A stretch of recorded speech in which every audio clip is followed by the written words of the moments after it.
This episode of Capes and Lunatics is brought to you by Tweaked Audio. Get awesome headphones, go to tweakedaudio.com and use the coupon code Southgate to get 30% off, free shipping, and a lifetime warranty. Or you can get there through the link on our website, southgatemediagroup.com. This is Luca Bird, and you're listening to the Capes and Lunatics Podcast. Burn. That's right, baby. Burn, baby, burn.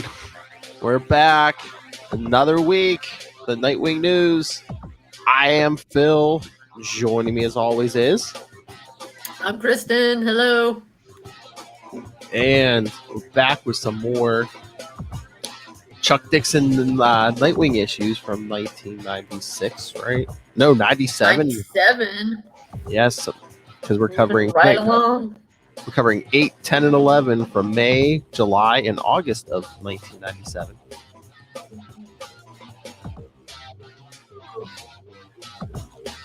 Always got to go with the branding.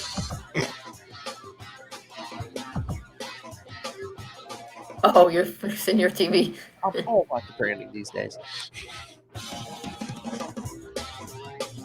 You know, the Nightwing news on the Capes and Lunatics podcast. You need to get a t-shirt, Phil. What? You need to get a Capes and Lunatics t-shirt. I do have one. I mean, yeah. I probably need a new one because it's kind of fading a little bit because I've worn it so much and like washed it so much. I mean, it's been years, but just years of wear and tear. Yeah.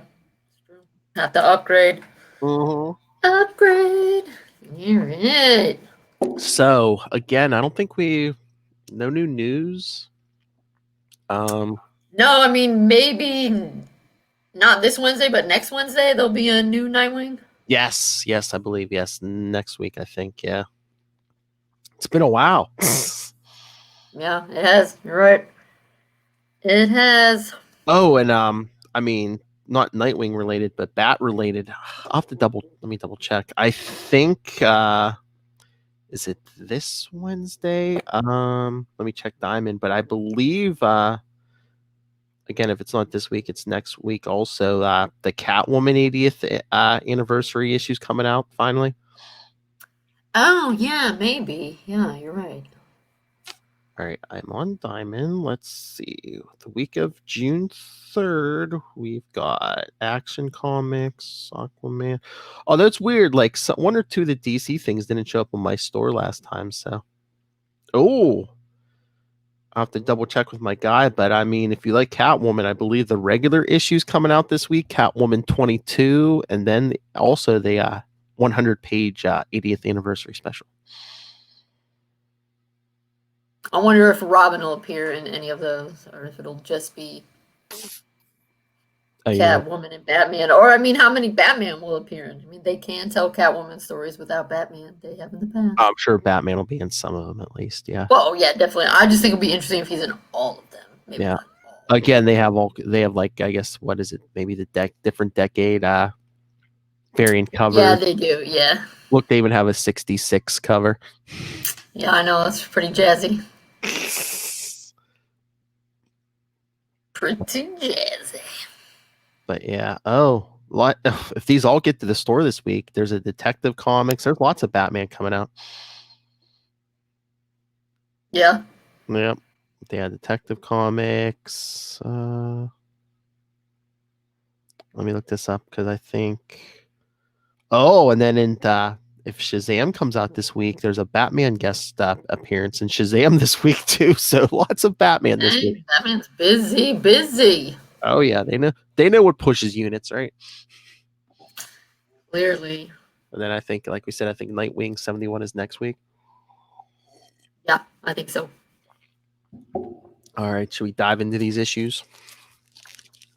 I mean, the really juicy one is 10. Yeah. Oh yeah. We'll get into that. I see lots of symbolism and stuff in that. Yes. Yeah. Smacks you over the head with it. All right. So, but first, yeah.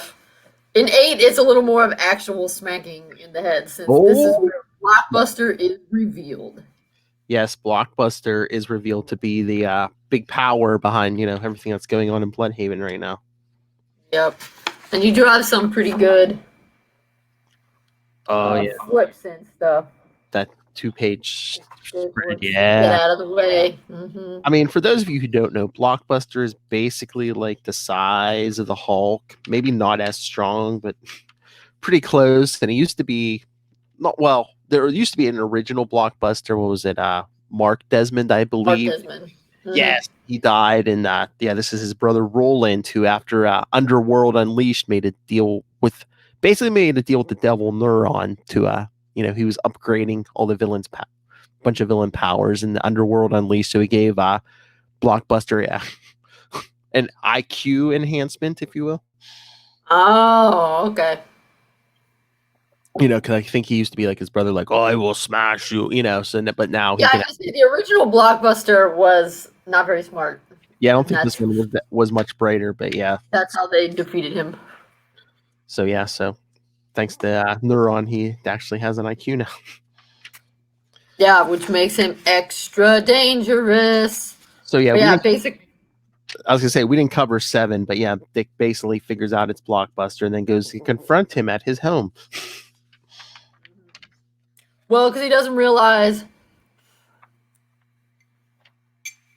I mean, this is his first run-in with this version of Blockbuster, right? So he doesn't realize that he's both really big and really smart.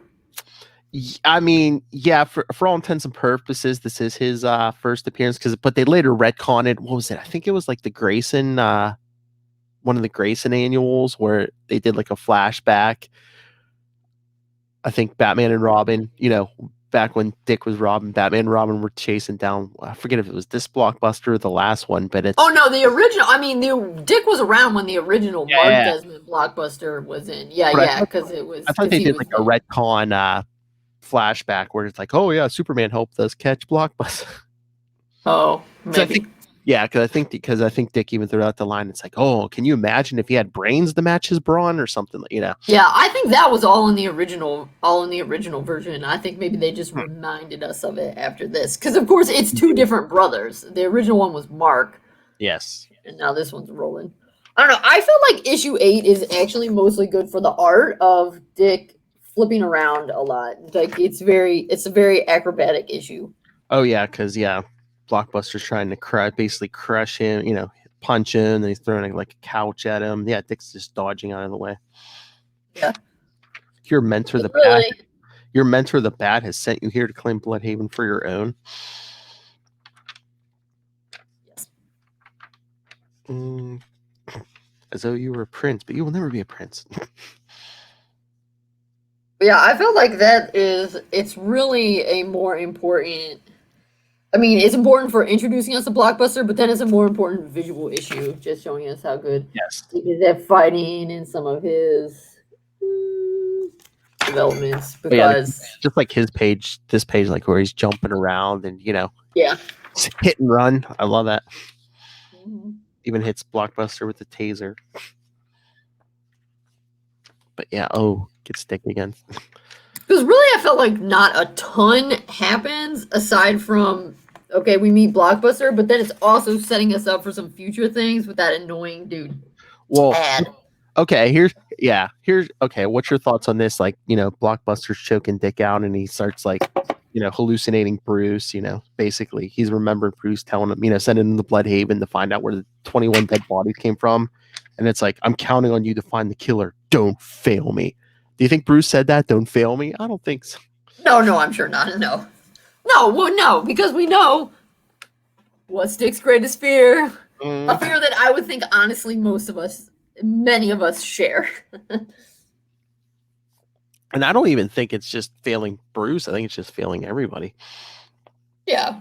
I would say he probably worries the most about failing Bruce. Mm-hmm. But yeah. But yeah, the scary part, I mean, Blockbuster would have killed Dick here, but, because he passes out, but Soames has a gun to Blockbuster's head. Yep. But yeah, he's got packing some big ammunition, saying, I think some of these would take out, even slow you down. He's like, you're making a mistake. The youngster, you kill him and his Gotham partner takes an interest. It's like, yeah. Should be like, yeah, not only will the Batman, you kill Nightwing, not only is Batman going to get involved, I bet you Superman should, well, we'll get to that later, but, Superman's going to show. I mean, I think he's mostly worried about Batman, but yeah. I don't know. It's kind of one of those things like, it's like in Batman 66. The villains catch Batman and Robin, and they could easily just shoot them in the head and be done. Yeah. But instead, they're like, let's have an elaborate death trap that they might be able to get out of. That's basically what's happening here. Blockbuster could pretty much kill Dick, and then he's like, no, let's have an elaborate death trap that doesn't point at me. Well, yeah. I mean, it's the doesn't point at me part, but it kind of reminded me of, the 66 show. Yeah, because Blockbuster thinks about it, and he's like, oh, he needs to die here, so I guess they just drop him on some street, and Dick wakes up surrounded by this biker gang. Well, I mean, Blockbuster pays the biker gang. Oh, yeah. Because then at the end, he's like, you failed me, and he drops a building on them. Yeah, so. But yeah, you're right. I mean, it's just a lot of fighting in this issue, but yeah, I love, like you said, the art is great. It's just like, like Dick, like vaulting over this motorcycle. Yeah, and in this one, I mean, even though it's the same artist, right? Mm-hmm. Yeah, Scott McDaniel, this one was easier for me to keep track of. Like, there wasn't, I don't know, there was more contrast, I think. It wasn't so many just black on yellow. So it's easier for me to see what was going on. But yeah, just this Powell Hoods take his standing up. Nobody's taken on the loners and walked away. We would take you on as a prospect. He's like, yeah, no thanks. Yeah, for real. But yeah, no, this Tad guy, basically the neighborhood vigilante, thinks he's cleaning up the neighborhood, but he's just doing more harm than good because he had this homeless guy asked Dick for money, and he gives him a $50 and says, here, it's enough to get a meal and a hotel room. He's like, shower and shave. If you come back tomorrow, sober and shaved and everything. He's like, we'll see about getting you more and helping you out. I know, and then Tad has to ruin it all. Yep. Tad doesn't have his head screwed on straight. So yeah, he beats the guy. I mean, I don't know how bad, but there's blood all over the place. I'm pretty sure bad enough that he's not going to be coming back in the morning. Well, yeah, he says, I see you here again, and there'll be real trouble. But yeah, then the issue just ends with Blockbuster showing his disapproval with the gang. Because I guess he meets them in a warehouse, and he takes out the pillars and just drops the building on them. Yep. By counting 1 to 10. Boom. That's a weird car. It looks almost like a hearse with like a big, I guess. Yeah, to fit Blockbuster in it, and it has to be a special model. Yeah. That's what I'm saying, kids. He's almost like Hulk size. So. Yep. But this one's where it's at. This one is. Kristen's chomping at the bit to get to Nightwing 10. Well, this one's the one. I mean, I really don't have as much to say about 8 or 11, but there's so much to say about 10. Oh, yeah. It's very uneven. So, yeah, Nightwing 10. He's gassed by Scarecrow, and he's having like a hallucination, I guess. Yeah. I mean, because because the Scarecrow usually brings out like your worst fear, so it's like hallucination, and so it has kind of morphed his life into like a bad sitcom or like a bad a movie. I mean, it feels very like movie-like or something. And it seems like he's married to Donna Troy. Yep, which that was because when as you said, I wasn't reading this in real time. I came back and read it later. So after I already knew that he had, gotten together with Barbara and stuff. Mm-hmm. So when I first read it, that kind of surprised me that he was married to Donna, because I don't think there was ever, and I've gone back and read, Teen Titans and New Teen Titans. There's never any indication that he and Donna ever were romantic. But then later on, I think they picked Donna because of I think what happens at the end. I think she represents the Titans. I mean, we'll get more. Yeah, I think she represents that. Yeah, the Titans more than herself. Right, yeah. and plus also having Donna with Roy, Yeah. and then makes more sense than the other than Yeah. like it wouldn't make sense with Barbara. So he goes out to get the morning paper and almost gets hit by the newspaper by the delivery boy JT. Yep.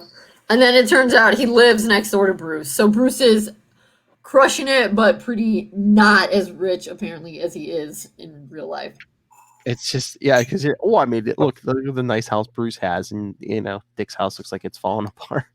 I know, but I mean that's still no Wayne Manor. Yeah, I know. So, and then you see Selena come out. Mm-hmm. And I mean, and Bruce is like so shady looking too. I mean, doesn't he just look like? Oh, look at that grin! Yeah, I know. I mean, he looks like he's so punchable. Like his face, he's just one of those like smarmy guys. But of course, this is a nightmare. And I mean, this whole thing with like Selena getting in the car. I mean, how suggestive is that panel with the gear shift? I mean, look at that. Yeah, dang. I didn't even know that. But yeah. And then she's like, haven't seen Don. And he's like, well, we're kind of, she's like, yeah, shame, whatever. She's like, not really interested. Yeah.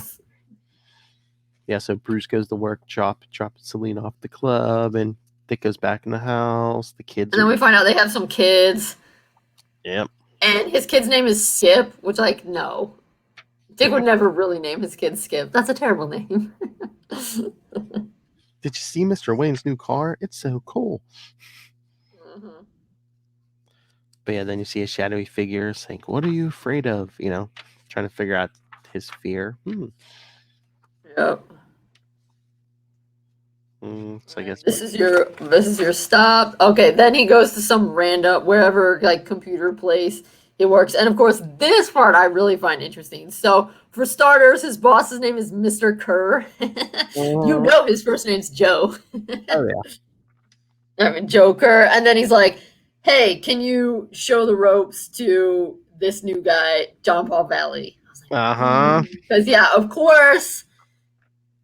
You kind of think about it, yeah. I mean, Dick didn't directly show John Paul Valley the ropes, but who was Robin? Who worked with Bruce for so long? Dick. Then who got pushed away? Because the reason they need a new supervisor is because Bruce moved up to some other job. Dick should have been in line for that promotion, but now he has to train. Yeah, I mean, that's like very clearly. Well, yeah. I mean, look at this line the Joker says. He's your new immediate superior. Right. Right. And that's but I mean that one I think like really is I don't want to say that one's my favorite because it's a weird thing to have a favorite about in this like very depressing thing, but that one is the one that I think is like the best, like the truest one, the thing that, and I realized that I think people have talked about it before. It wasn't necessarily that they didn't want Dick to fill in for Bruce. They, it was the early 90s and people were like, Batman should be crazier and he should kill people and stuff. So they were like, okay, punks, let's give you what you want. And then everyone was like, oh, you were right. I don't want that. And so you had to have a new character do that. You couldn't have Dick come in and do that. But yeah, but I do like that they put this kind of stuff in because it makes sense for the character. He would obviously be really hurt that Bruce didn't, because like that's one of those things. It's like you shouldn't make that decision for someone else. You shouldn't say, "Oh, I figured like you were too busy and you wouldn't want to." You should ask me so that way I could evaluate it myself. Yeah, although you could also say, Bruce was laying there with all injured. You could be like, "Oh, it's all on painkillers." Right. Yeah. But anyway, that's why I think that one's the best one, because I think that is, of all the things that appear in this thing, I think that's the one that hurts him the most, and is one of the most recent. And so every time I read this one and I get to that page, I'm like, oh. And then I feel sad for him. And then Tim comes over. Mm-hmm. Yep, and Tim comes over, and of course he has like Tim showed me up in front of Valley. I don't think that like necessarily happened in no right. So, But you know, I do think again. Although sometimes, honestly, what's funny is sometimes I think that this is a concern more of fans of the Robins versus the actual Robins themselves. I mean, granted, the Robins themselves are characters and they're fake, so they don't care. But I think sometimes fans of the Robins are like, the new Robin comes along and they always have to end up showing up the Robins that came before them. That's so annoying. And well, I know we sometimes. Yeah, what I was going to say, I just think the big topic here, the whole thing with Paul Valley and Tim, I think it's just Dick's fear of, Bruce didn't pick me to take over because he didn't think I was good enough. Right, because I'm a failure. Yes. Right, but I also feel like this page kind of encapsulated a lot of Nightwing's fans that they're like, don't let Tim be better, because I mean it's hard for me to evaluate if it's really true because we're Nightwing stans, so of course we're not totally evaluating, but sometimes it does feel like they let Tim. It depends on the book because it's not universal. A lot of times when you get over into the Titans Young Justice crossovers and stuff, it's still more shining. But anyway, but yeah, that's why I think the whole like Tim showing me up. I feel like that's a concern that fans have more than. But anyway, then Donna says she's going to work. Sure, yeah. So then Dick is like, okay, let's go, kids. And Donna isn't at work. Yeah, because she works at this fast food place. Yeah, Dick brings the kids in, and the kid behind the counter is like, yeah, she's not here tonight. She's not scheduled. And and for some reason, Dick just keeps hearing, I guess, like train on track noises, clickety clack, clickety clack. Oh, we'll get there. Yep. But then I guess they show Dick at work, and he's like crying to Mr. Kerr. Mr. Kerr's like, get out of here. Get your sorry butt out of my apartment. Yeah. And then it's kind of funny how he walks past Ivy and Penguin. I know. who are living together. Penguin's just like in a kiddie pool. Yeah. And then he comes home and finds out Donna was cheating on him with Roy. Oh yeah, did you see the van out front? Speedy TV repair. Yep. And so yeah, Donna with the time. But this I also think it makes sense since his wife is cheating on him with Roy. It makes sense for it to be Donna since Donna really did date Roy for a while. That makes sense. Yeah. Brain. Also, didn't he kind of pass the Titans on to Roy for a hot minute? Yeah, well, yeah, I don't think it was kind of his choice. I think the government kind of stepped in, and since Roy had like worked for like Checkmate and stuff, I think they made Roy leader. Oh, okay. That was right around the time Roy went to Arsenal, right? Yeah. Because I don't know if Dawn and Roy were even dating at this point, but yeah, I think that this whole thing is just him, his insecurities because Roy took over the Titans, as he was leaving and stuff. Right, yeah. No, I think Dawn and Roy, if in continuities where they dated, it was like way back when they were kids. Oh, okay, yeah. Yeah, I think it was. It was that. I just thought it makes sense in two ways. Like if Donna's his wife, to have Roy or cheating on him with Roy because that's who she did actually date Roy, not on. And then then if she represents also Titans to him, yeah. Clickety clack, clickety clack. Yep, a fear that drives you. Yeah, we just get a montage of everything, and then it's Alfred that's. He's like Bruce Wayne's secretary or assistant. Yeah, yep. Yeah, because only the vice president. I have to go in.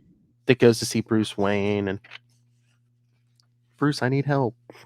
And then Bruce gives him like the most anodyne, cheesy, motivational speech ever. Oh, it's all about believing in yourself. Oh, please. Yeah. Not that old crap again.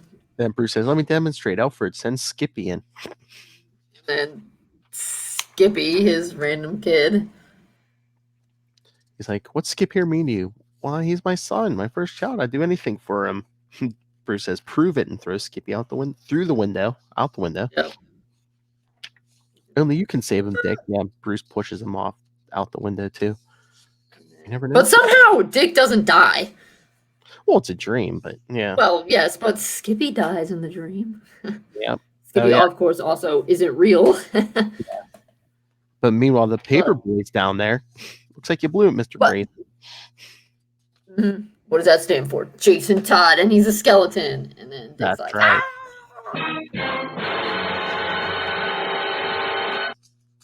But I also think it's kind of, emphasizes how Dick feels like a failure because he's like, what does Skippy mean to you? Well, he's my son, my first child. I'd do anything for him. But Bruce is like, didn't pick him to, take his place after John Paul Valley. And what do you see?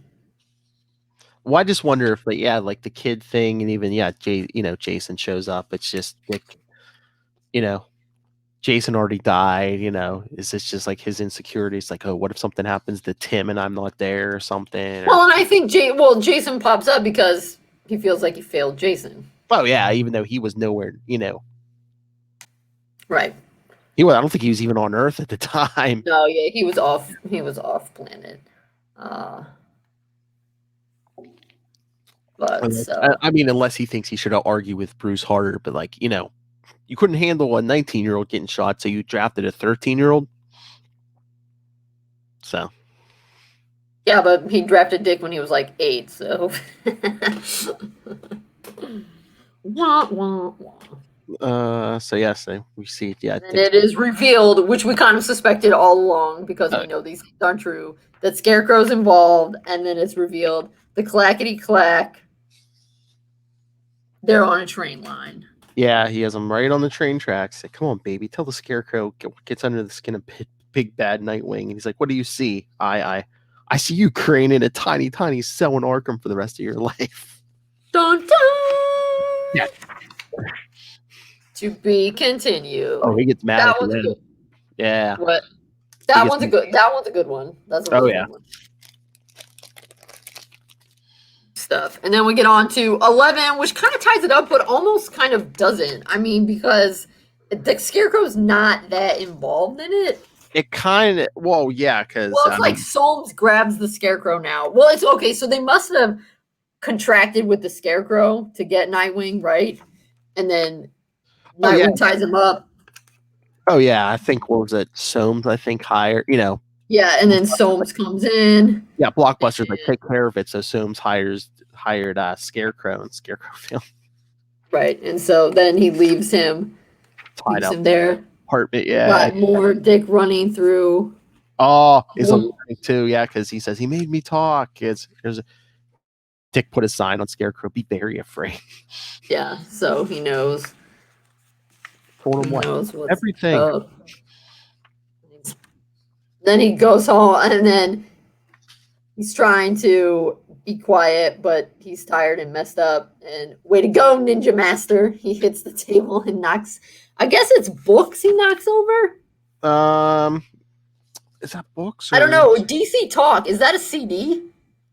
That's I don't know. I don't know if I don't know if there's CDs or VHS tapes or there's something there. Yeah. Oh yeah, that's true.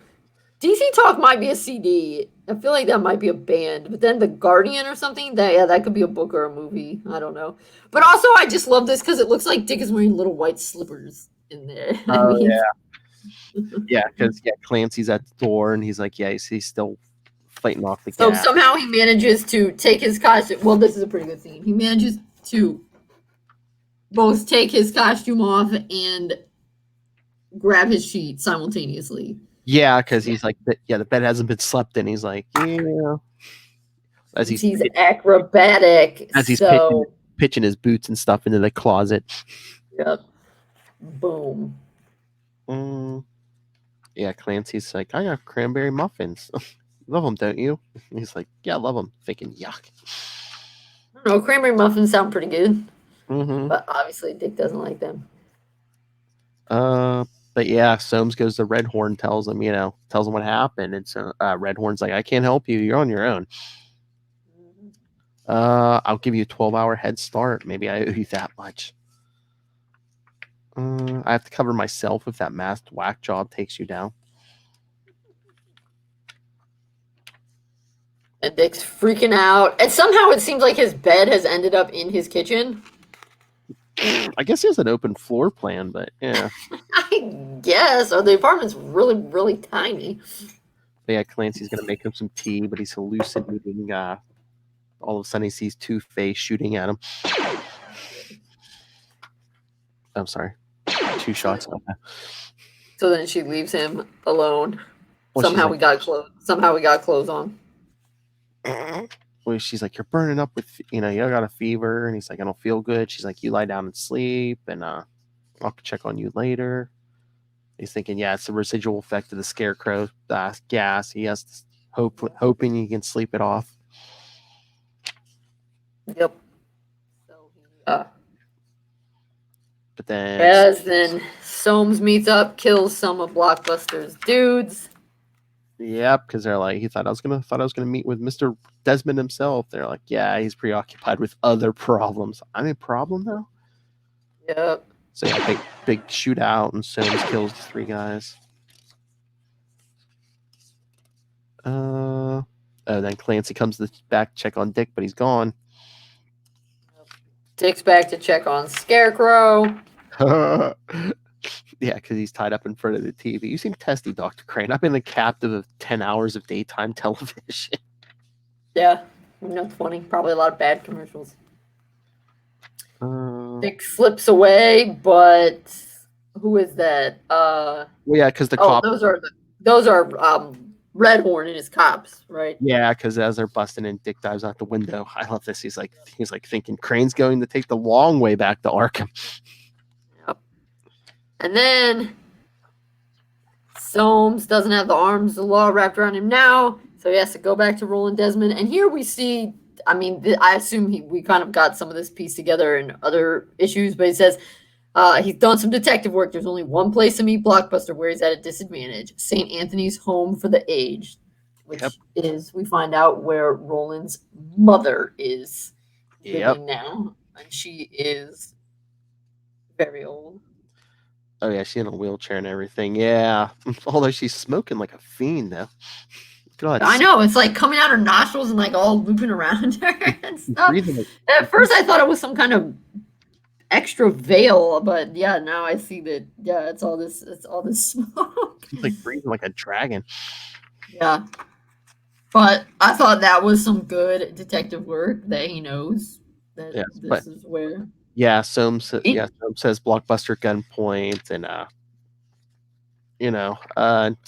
Blockbuster, I love. He's like, I'm sorry for this disturbance, mother. This man is a former associate. He is soon to retire. Mm-hmm. Yeah. This Nightwing character got you that spooked? Yep. I thought you'd cover me. Get me out of the haven. I feared the interest. All right, most important line of the issue. I feared the interest of the Batman. As it turns out, this Nightwing is just as dangerous. Thank you. Yep. He struck at the foundation of my operation, something I would not have thought possible. But he can only tie me to illegalities through you, a living, breathing you. Boom! In Nightwing pops. Yep, through the window. Did I miss anything? And then Desmond's like, all right, this is getting to be too much. Oh, yeah. Time for some distractions. So, of course, as bad guys are wont to do, he's like, okay, my goons start shooting up old people. Well, yeah, he's got 4 goons, and Dick's like, and they're at a nursing home, so yeah, because Dick's like, I wasn't thinking straight because of that gas, but he's like, yeah, so they threatened like some elderly people, so it's like, okay, Soames or the elderly. He's like, well, Soames doomed himself, so I gotta save the elderly, so he knocks out the goons so they can't. He's trying to do it quick, yeah. But yeah, he's like, because he dives out in the hall and he's like, I know it's gonna happen as soon as I leave the room. Soames' big magnum fires 4 times. Yep. It's cut off by a roar that shakes the floor and rattles the windows. Comes back in and Soames is shot. Well, Oh, Roland's shot. And then they sound like when you twist a drumstick off a turkey, only amplified 100 times. But yeah, so yeah, Dick comes in, Soames' neck is turned around. And Blockbuster's bleeding from the chest. Yep. And I mean, he does have a point. I mean, yeah, he killed him, but Well, yeah. I mean, Roland Desmond would get. I mean, the talent Bloodhaven's super corrupt, but Roland Desmond would also get off on self-defense anyway because the guy shot him 4 times and he just. Oh yeah, that's what he says. He's like, "Wait." Hit it back. Yeah. No, I know, but I mean, like, he's actually not lying at this point. Oh no. Yeah, no. Because he's like, you can't take me in. A man wanted by the police threatened myself and my aged mother. I have sustained serious gunshot wounds. Would anyone question this was self-defense? Right. I mean, like, even in a place that's not as corrupt as Bloodhaven. Yeah. They'd be like, yeah, that's self-defense. Yeah. And then you get the final page that's wild, which is the medics come in and they think they're carting away a dead body. And it turns out Soames is still alive.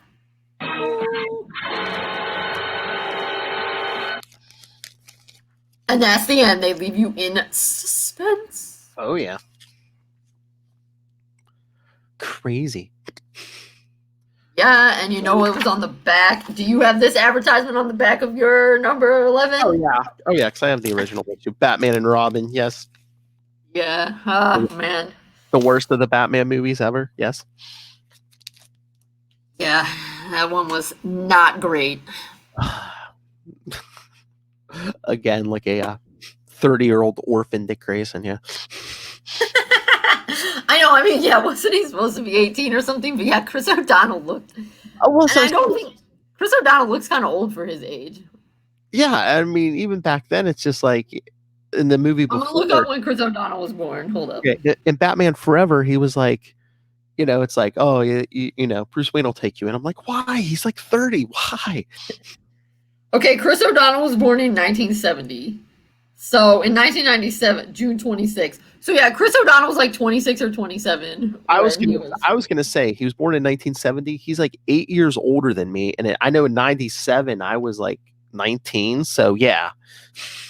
Yeah, so, which, I mean, they do typically do that. I mean, most of the shows, all the high school students that you watch in shows are, like, in their low 20s. Oh, yeah. But Chris O'Donnell doesn't look young. Yeah. I mean... It's like, you can get away with that. A lot of people can get away with that. Yeah. But not Chris O'Donnell. Yeah, at least get someone who looks like a teenager. I mean, look at Tom Holland who plays Spider-Man. I mean, he's supposed to be what, like 15, 16? But I mean, in real life, he's 21, I think, or something. But I mean, he is barely an adult, but... Yeah. But I'm just saying... Yeah, he was born in 1996. Yeah. So I guess he's 20... today's Tom Holland's birthday. Oh, wow. Happy birthday, Tom. June 1st, so he just turned 24 today. Oh, nice. But yeah, I mean, he looks like a high school kid. Yeah, he does. He has a baby face. Actually, the guy who plays Dick in the Titans, yes, Brenton, he doesn't look like a teenager, but I do think he looks younger than he is. Yeah, but I mean, I think he's like 29 or 30. Yeah. He looks a little bit younger. He kind of has a baby.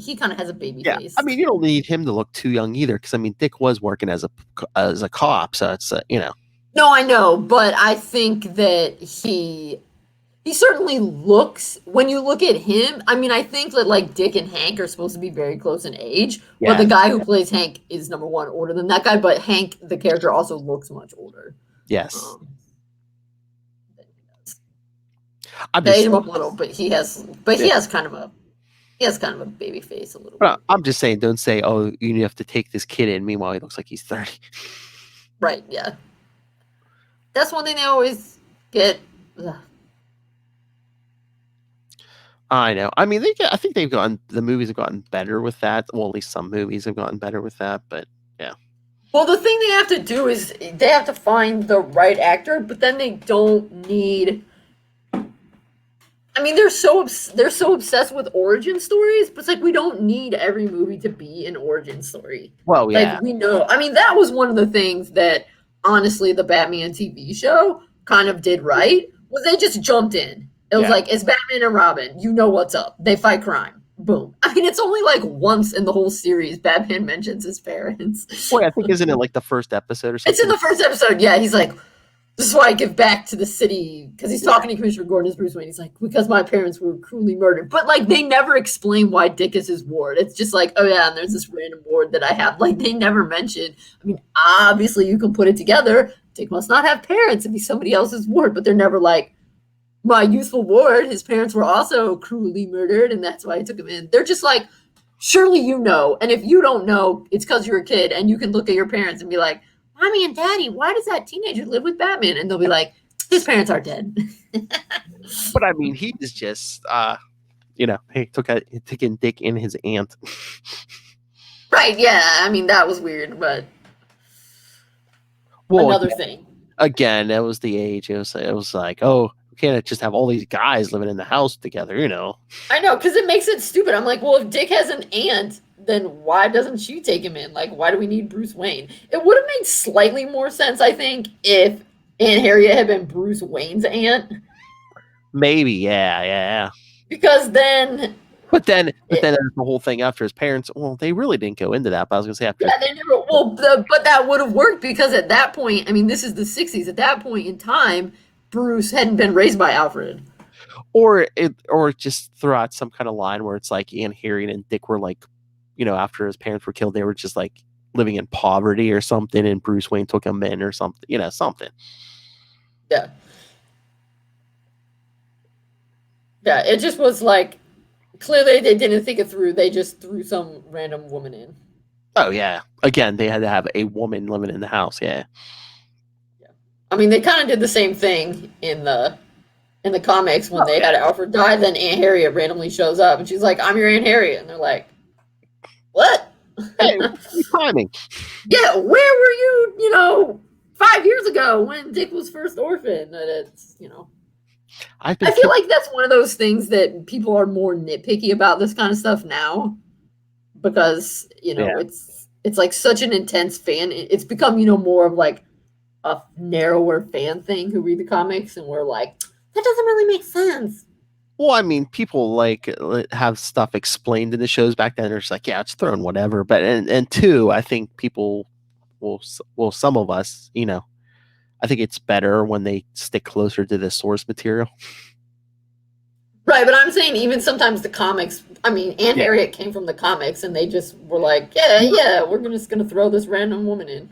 Yeah, but I'm trying to remember. Here, I'll look this up, but I couldn't remember if Aunt Harriet, if they put her in the comics because she was on the TV show or vice versa.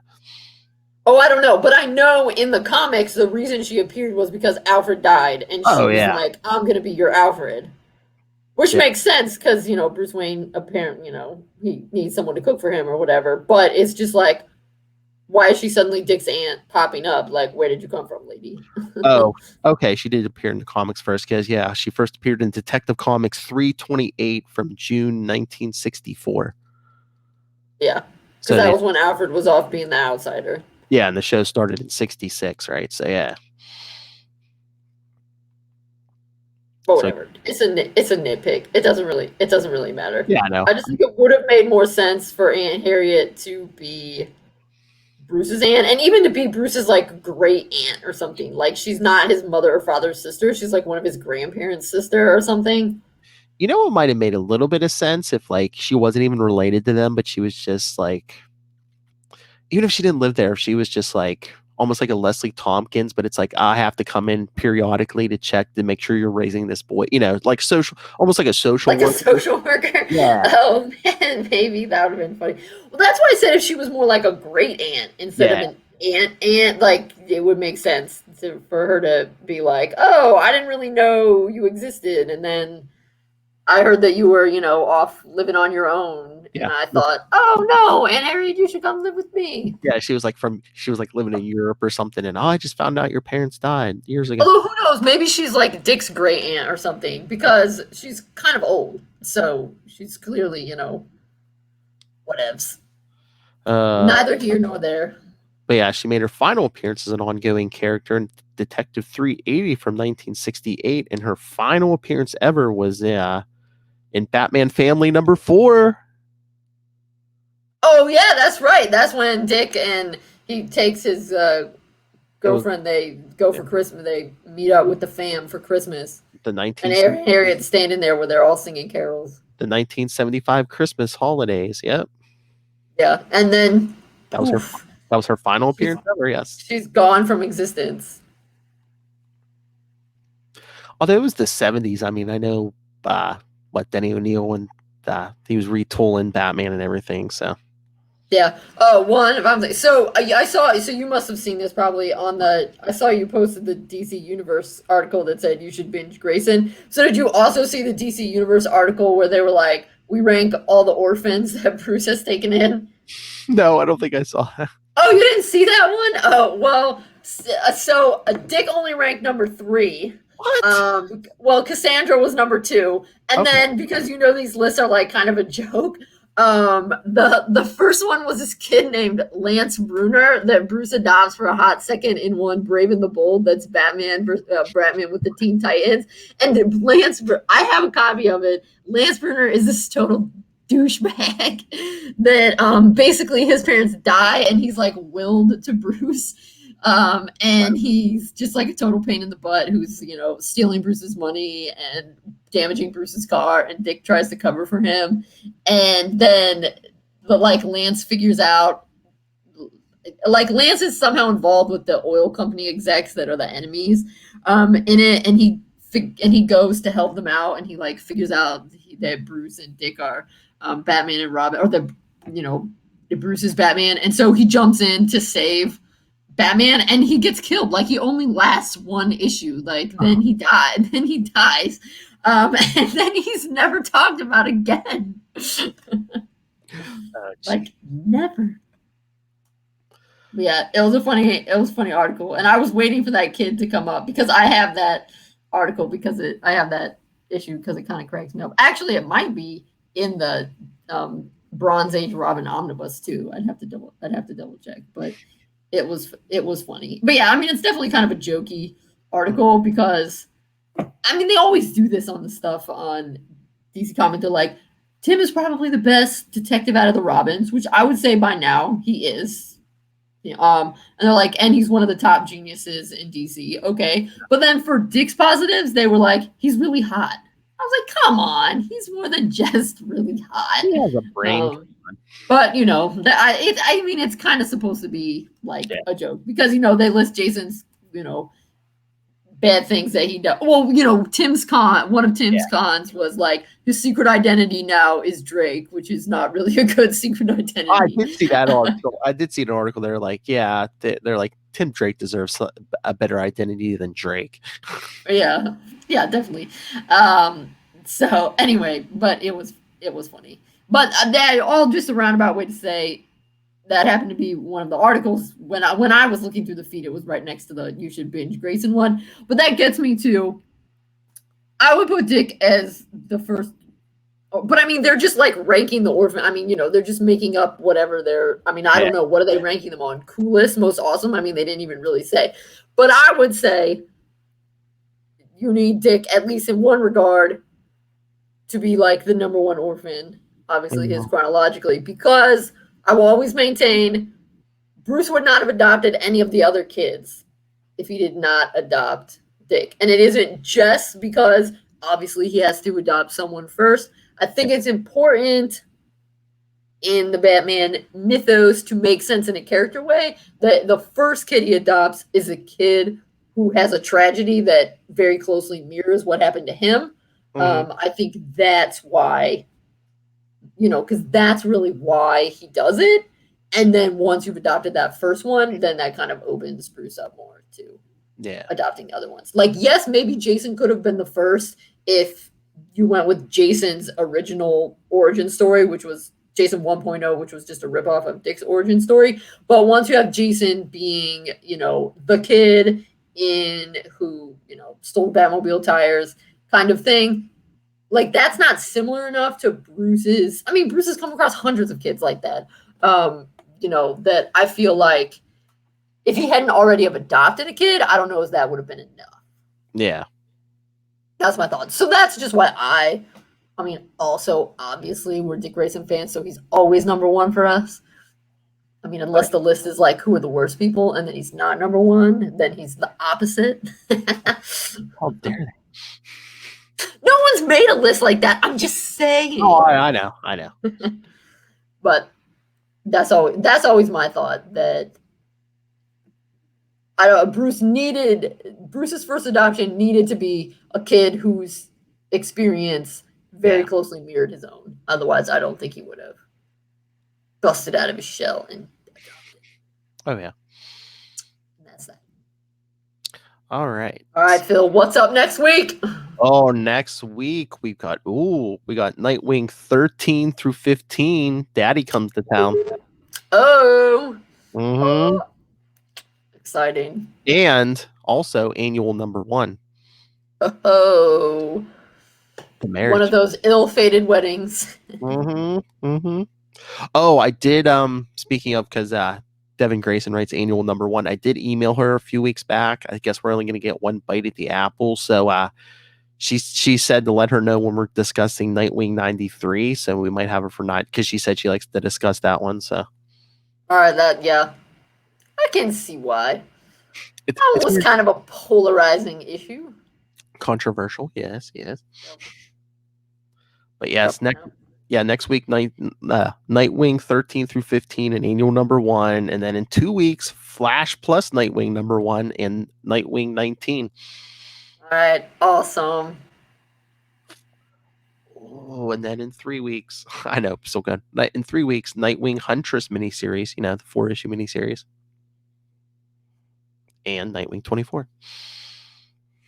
Cool. All right, so send your thoughts on all of that. And if you can't remember, hey, the lists are all over on our social media. So email us, capesandlunatics@gmail.com. Call the voicemail, 614-382-2737. That's 614-38-CAPES. And if you want to know where to find all of our social media, you can find it all on Linktree. That's linktr.ee/capesandlunatics. And go support our sponsors, Tweaked Audio, Hunt a Killer, Pod, the first volume of Pod Life, the book, now in digital and paperback. And while you're buying books, go pick up Dick Grayson, Boy Wonder. It's 5 years old, but just as important as it was 5 years ago. So, and when you're buying beer books and everything else, go use the link for Southgate Media Group for Amazon. It helps support this show, the network, and that other supervillain, Rob, Master Doom Southgate. Go back and look at my history, and you will find out I am right so much more often than I'm wrong. Mark my words. See, this is the weirdest part for me, because it's like every other egomaniac I podcast with has plugs. You're just like, no, I'm good. No. All right, so thank you everyone for joining us. I know we went quickly this time. It was a breakneck pace.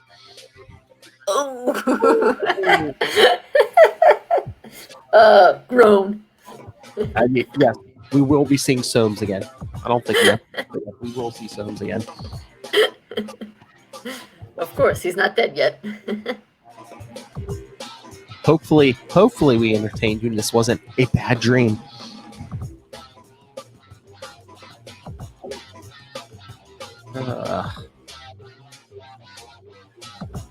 Enough with the puns.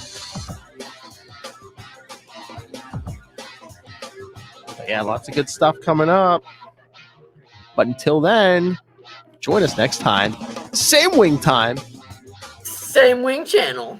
Nightwing News. Keep flying, Grayson.